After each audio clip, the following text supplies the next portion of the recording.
What is up, everybody? Welcome back to the channel. I have another Super Duty content filled video for you, but this is not a diesel. This is a gasoline 250 trimmer 2021, and we're getting a bigger gas tank. I want to show you guys a little something about it because this is the first time I've ever seen one that's not an S&B. All right, guys, let's check it out.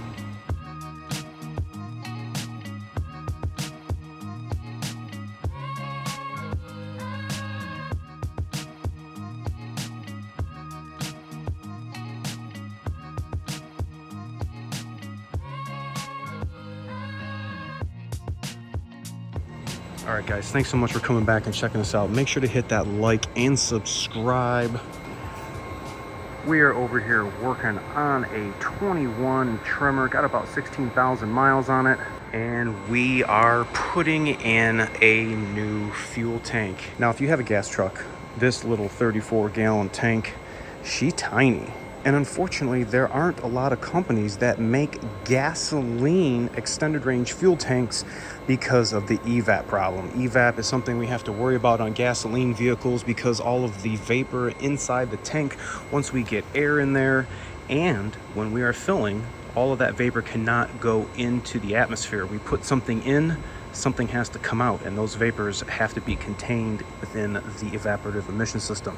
That's what all these vapor lines are on top of the tank here. This one was the only one going to the fuel pump, but check this one out. This is Transfer Flow Industries fuel tank.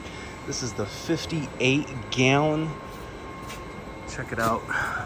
This is the tank information in case you guys want to know. Transfer Flow Inc. Do not weld or torch. This is the 58-gallon.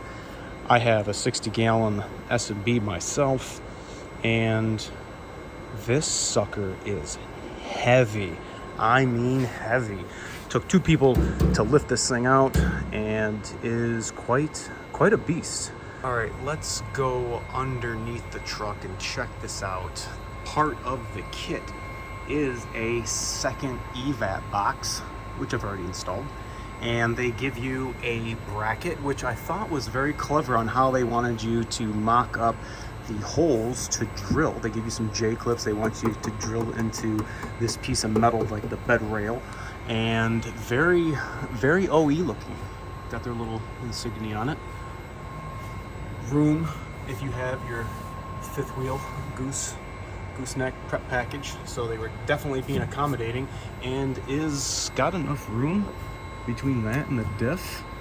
I like how it just sits in there, but it's also kind of connecting to the stock one. So this was enough to evap the system for a 34-gallon, but we need some extra capacity to hold more fuel vapors, and it looks like they're just putting in series another evap canister. So now I've hooked these together, capped this off with their plug. This is still hooked up electrically, still has the vent normal.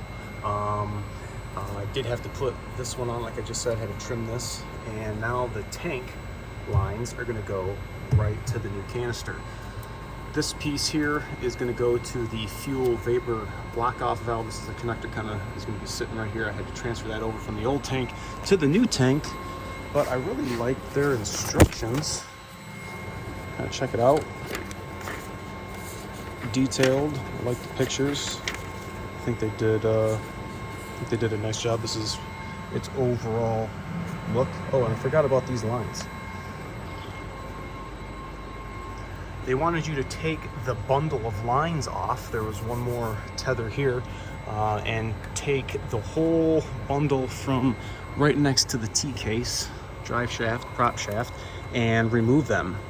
They give you two brand new steel lines with part numbers on them, and you're reusing only two of the plastic tethering clamshells that are going to be utilized to fasten the new lines to the frame. See, these are real nice and stout, and they give you a little jumper line that goes from the new line to the Ford line, and their line connected right to the factory line right here for the evap.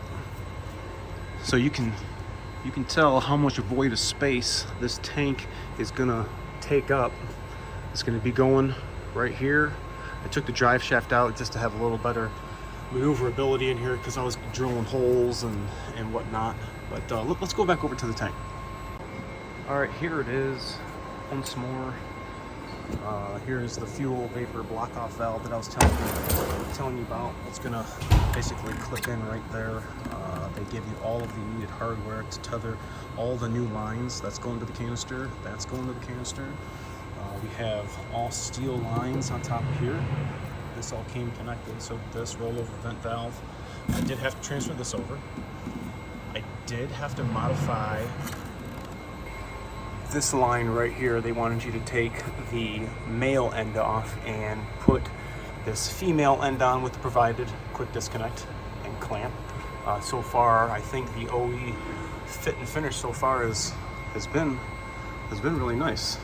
I think the next step we're going to be doing is getting the tank in. I have to get the pneumatic jack, and we have some big boy, really beefy brackets that are going to be holding the tank in, and we're going to be using some hardware from the old tank and some new hardware that they provide. And if you guys know, the long bolt that is on the rear strap of the OE tank, we're going to be utilizing that and one of the rock shield bolts actually to be holding the backside connection of the tank strap that's already up there on the cross member. So let me go get the jack. I think we are at that spot. This is the brackets. I didn't show you the drop down brackets. That is where the new mounting place is. These are the rock shield bolts that are going to be holding their drop down brackets. Here's one here and here's one here. I normally jack the trucks up here, had the pad here, but I didn't realize I needed to take this bolt out to hold this bracket up now, which is going to be utilized to hold, you know, the tank. This is where these bolts are going to go through. So I had to move the hoist arm back here to get room. But they come with this padded here, padded. I like it. Same with the bottom of the tank straps. These are some beefy straps, heavy ass tank. So let's get this thing in, and I don't know, kind of excited to see how it fits compared to the S&B. All right, guys, let's do it. Look at how big this thing is. This tank is huge. It's heavier. It's heavy as you wouldn't believe. This got to be. How heavy is this thing got to be? I don't know, 150 pounds? Look at the small tank. Look how tiny that is. All right, it's going in. Dudes and dudettes, this was quite the install. It was definitely tight, and she has got minimal room. After completing the install, one thing that I do fret about is the ability for this to rust. If this starts to get chipped. Went ahead and hooked up all of the evap stuff. Had to move the canister back. It's got some rails on here that need to slide back so you have adequate room for all your evap lines. Now these connections were down here. Remember I was telling you we're kind of piggybacking these two together. Went and tightened the filler neck. Got that nice and tight. And it is installed, adjusted, and not programmed. I got to fill it up with fuel. That's what I'm gonna do next, but check it out. This is the Transfer Flow 58-gallon fuel tank for your gasoline. Everybody wants to know how far down does it hang compared to stock.